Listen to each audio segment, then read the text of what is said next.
Hi everybody, we are Mike and Brenda Baker and this is Blended Family Momentum. Today we're going to be talking about overcoming distractions, keeping your blended family strong without marital strain.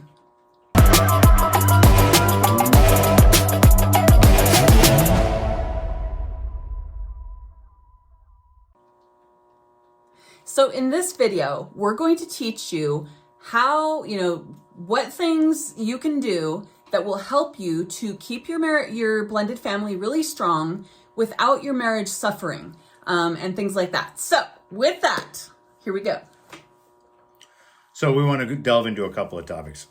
So what we're going to talk about specifically, identifying blended family distractions, making time as compared to finding time, and realizing when the marriage is strong that the relationships subject to that relationship have a better chance at being strong as well. And then we have a bonus, but we'll talk about that at the end. So rolling right into number one, identifying blended family distractions. So many people have the wrong idea about what a distraction is. A distraction essentially takes you off the path of what you're trying to get done. So you've seen it a million times with people on their phones in coffee shops and whatnot, or you've been talking to a friend who's on their phone and they didn't hear what you said. Or maybe your spouse didn't hear what you said, or your kids didn't hear what you said. So you're like, that's distraction, right? So what kinds of things are there in identifying blended family distractions? Worrying about what's happening at the other house. Yeah.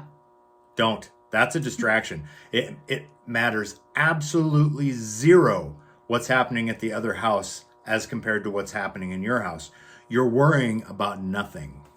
Yeah, and on that point, I really think that it's important to note that it only brings about stress, and stress is never going to serve you well. It's never going to serve your children well.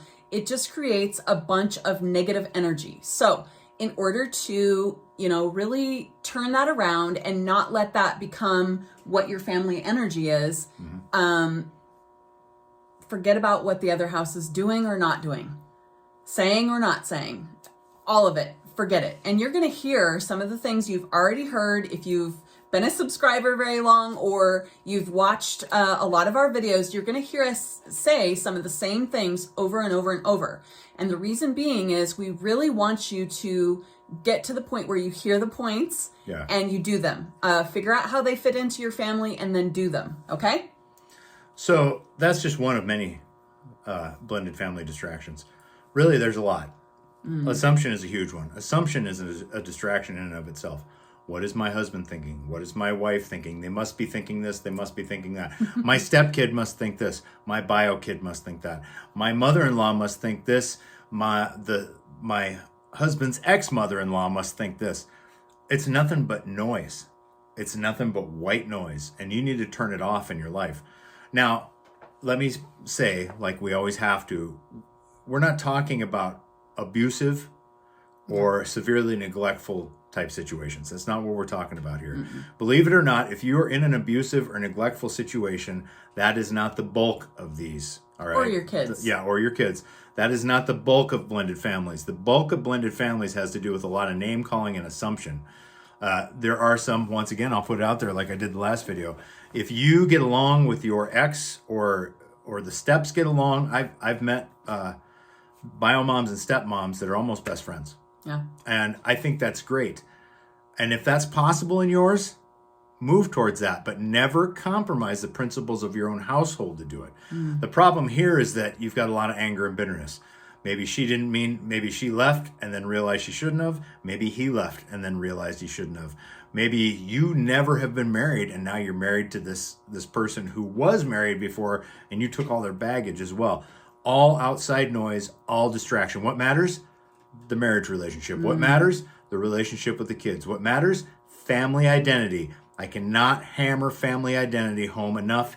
It makes a difference. We have adult kids, and family identity to this day drives their choices in what they do in the workplace. So don't think for 2 seconds, oh, family identity, whatever. Family identity matters.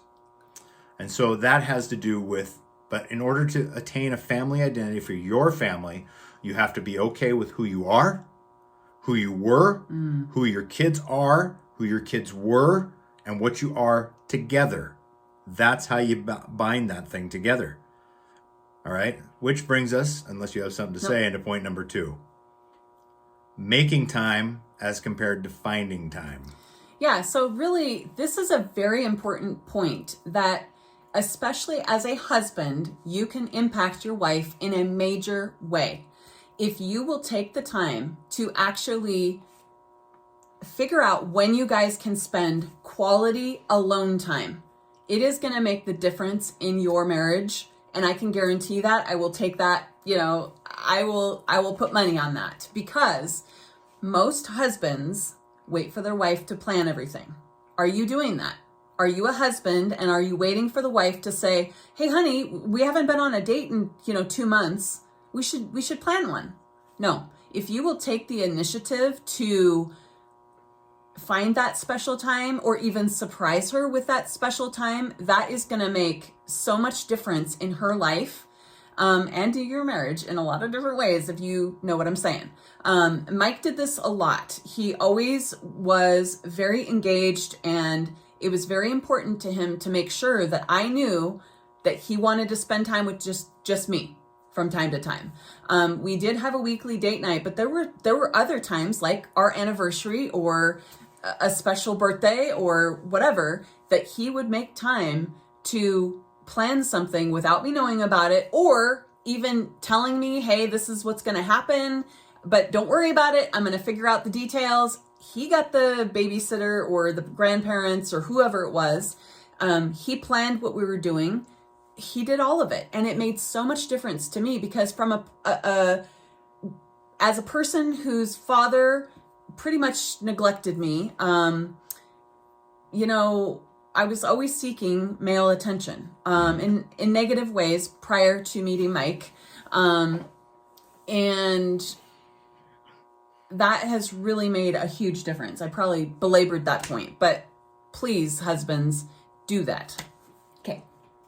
So, just a small correction to what she said in the beginning. Uh-oh. No, you're fine. When she said figure out, that's what you don't want to do. Okay. Now I know what she meant, and I'm not correcting it for the sake of correcting. This is making time as compared to finding time. When you're trying to figure out, you're trying to find time. That's where you'll fail, because Sorry. No, that's the only reason, because I know somebody out there, one of you picky people, will catch that. So let's just cover that now. Anyway, the whole point is you have to make the time, which means you don't have the time. But this is important enough. We're putting it in. Okay, so we don't have 2 hours for date night. You know what? What's going to get scratched so that we do? What is going away? I can tell you firsthand, and this is kind of a passion topic for me. If you think for 2 seconds that your kid making it to soccer is more important than your marriage, think again. Yep. That is the kids running the house, not you. All right? Now, I understand you love your kids. I understand you want everything for your kids that you can give them. But what you're doing is you're taking away from the relationship, the marriage. That is the greatest gift you can give them. So the difference between making time and finding time means quit trying to fit it into your schedule and start axing the schedule to make it fit. Okay, so ladies, I'm going to yell at you for a minute. It's time for you all to step up in the sex area, okay? You need to find the time at the end of your day, at the beginning of your day, wherever it fits in. I said it again. No, that's right. Wherever you find time that is best for the two of you to have that, the intimacy. The intimacy. Yes. Thank you. Too many times, ladies will do all of the things for the kids, all of the things at bath time and bedtime, and then the marriage gets put off to the side in the sex area because she's too tired, she has a headache, she has had a long day, she's been working, blah, blah, blah, blah, blah. That's no excuse. If you want a good marriage, give it. Now, I can already hear eye rolls. Yep. Okay. So let me back up the women on this as far as the men go. A lot of guys, look. Okay. That is how men connect. It really doesn't matter if you agree with it. Yeah. I'm sorry, it doesn't. That's the way God made us, okay? Very physically minded. Connecting with our women involves intimacy, all right? That is our core connection, All right. Whether you like it, whether you agree with it, it is irrelevant to what we're talking about right now. I'm not saying that in the respect of you must. Just quick questioning. I'm not saying that. What I'm saying is your opinion on it in this conversation doesn't matter.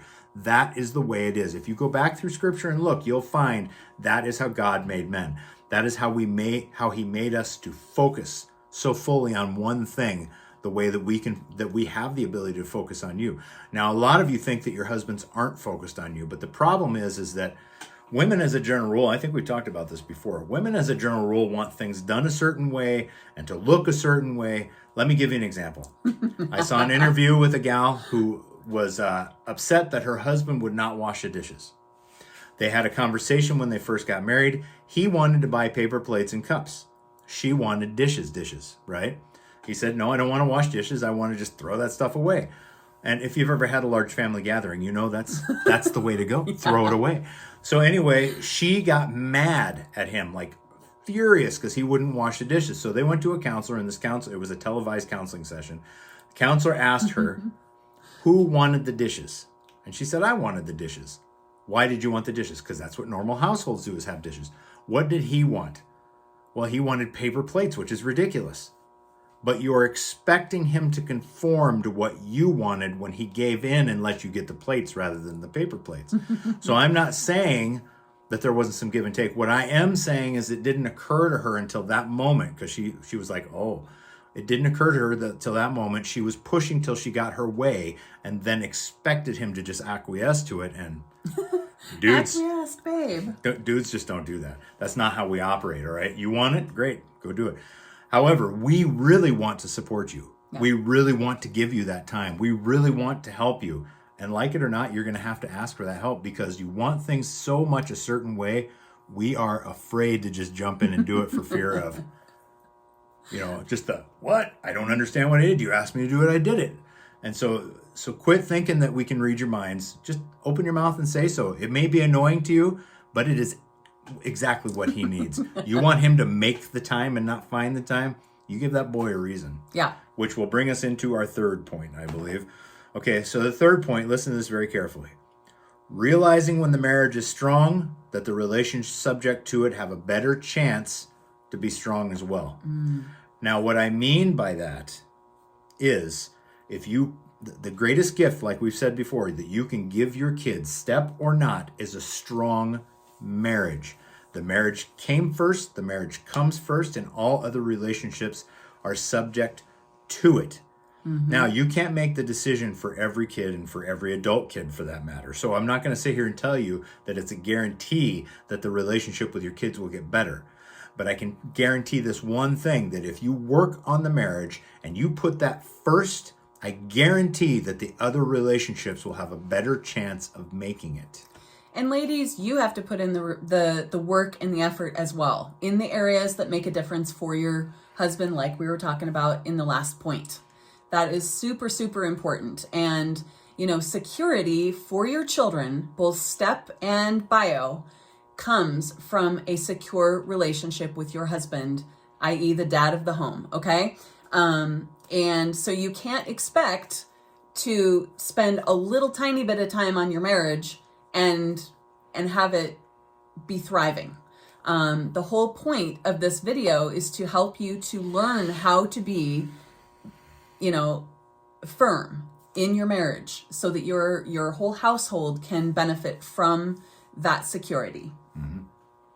So really, that's pretty simple. I mean, now, quite honestly, if you have a feminist ideal about women and the marriage, this is not the video. This is not the channel. I would move on. This is not your channel, okay? Because you're not going to get that here. What you're going to get here is that the men have a role and the women have a role. Those roles, by the way, are equally important. Yes. All right? This is a caveat. Here's your free change for this one. Okay, they are equally important, but both very different. Now, I have met a ton of women who have a problem with this whole thing about the men being in charge. Okay? But it's very interesting to me because if that same lady goes to a drive-through and doesn't get the right food, she immediately wants to go in and talk to who? The supervisor or the manager. Okay, so when it comes to business, you have no problem with a hierarchy, but when it comes to your house, you seem to suddenly think that that doesn't have to happen that way, and that's just not true. And really, like, again, this is not the channel for you if those ideals are what you stand for, because here we're going to tell you how it actually is. We're not going to lie to you and give you some BS about how whatever the media is saying or Hollywood is saying or pushing is going to benefit you and your children. It will not. No. So if you want your marriage to fail, move along. This is not the channel for you. Here, our goal is to help you make this marriage be your last marriage, in the fact that you are learning how to control yourself, give the best of yourself to your spouse, and do right in all aspects, and be honest when you didn't. Say sorry, those sorts of things. This can be accomplished. We are going on 29 years of marriage. It can be done. And we have had so much crap thrown at us. I can't even, if you've seen any of our videos, you know some of the things that we've gone through, and we haven't even scratched the surface. We could talk about so much more. Yeah. But anyways, that is the best way to help your family to move forward. Okay? Maybe mistakes were made in the past. That's okay. You can still heal. You can still learn. You can still grow. It's okay. Yep. So that kind of leads us to our bonus. Yep. Our bonus question: how to bring your parenting together rather than separately parenting. So we see this a lot with blended families. He parents his, she parents hers, and there's not much in the middle. We're going to strongly, would you say strongly? Absolutely. We're going to strongly caution you from doing it that way. Yeah. What we found in our 20 plus years of helping people with their blended families, what we've found is that never comes together. Her kids have these rules, his kids have those rules, and they never come together, and you're actually pitting your children against each other when there's opposite or different rules for different kids. That is the same consequences you're going to have if you are the type of parent that choose one child that you favor over the others. Okay? The same thing, it seems like, happens when parents that blend their families together parent separately for their children. Yeah, I think it's right along the lines of having separate accounts, for that matter. I've met and meet a lot of blended families who have separate checking accounts. She has hers, he has his, and then they have theirs that they both contribute to. And it's problematic. Now I know there's a ton of you out there that are going to say, well, we've been doing it for the last 15 years and we're fine with it. Yeah. I could almost guarantee you're not as fine as you think you are. There are a lot of things there's a lot of attitude that comes, a lot of attitude change that comes with separation. Okay, separation is exactly that. When you separate accounts, you're saying, well, we don't trust each other enough to mix that money except to pay bills. All right, when somebody passes, it's just an absolute crap show. Then you've got so with that you've got the separation of kids. Well, you do this with your kids, I'll do this with my kids, and we'll be fine. I've met couples that do that. I can feel the tension in those relationships while standing there talking to them. They get along, they appear to get along, but there are always digs. There are always small little comments that are made about that guy's kid or that gal's kid, or, well, this is kind of how she always does it with her kids, and I've told her that's not necessarily going to work, and this guy may not have any kids at all. So, the separation is not helpful. What it says is, we just wanted a roommate. Mm-hmm. Okay, when you're separating all that stuff, you didn't get married. You just moved in. All right, and so this is a marriage. Treat it like a marriage. Quit treating it like a roommate style hostel. It's ridiculous. So if you're going to be married, be married. Commit. That's what commitment is. What's yours is mine, and what's mine is yours. Not what's yours is mine and what's mine is mine. But there's not, everything commingles, everything. Because you have to have a certain level of trust in a relationship that only comes with absolute commingling. Yeah. And really, again, these are all distractions. They're the common distractions that we've found in our years. Could we go on and on and on about other things? Yes. And we might do a part 2 because there are others that we have seen that are extremely big distractions that really could be boiled down and worked on. And, but our whole goal is to get you guys to be one, to work together, to have common goals and, and that sort of thing. And then also be on the same page, because if you're not on the same page, it's never going to go well. Just a last note. When millionaires are asked what the number one thing is that made them successful, almost all of them say, I went all in. I went all in. Now, what that means is that they put all of their money, energy, and effort into the one thing that they desired to make their money with, or to do, right? To pursue. Not one company with 2 businesses, one. All right? They dove all in on one thing. If you can't dive all in on one marriage, it's not going to work. And I would say the second thing that most millionaires say is that if they're married, is that the choice of their spouse was the second reason that they are where they are. Yep. Your spouse is that important. I don't care if you're man or, wife or husband, your spouse is the most important part of your success, or failure.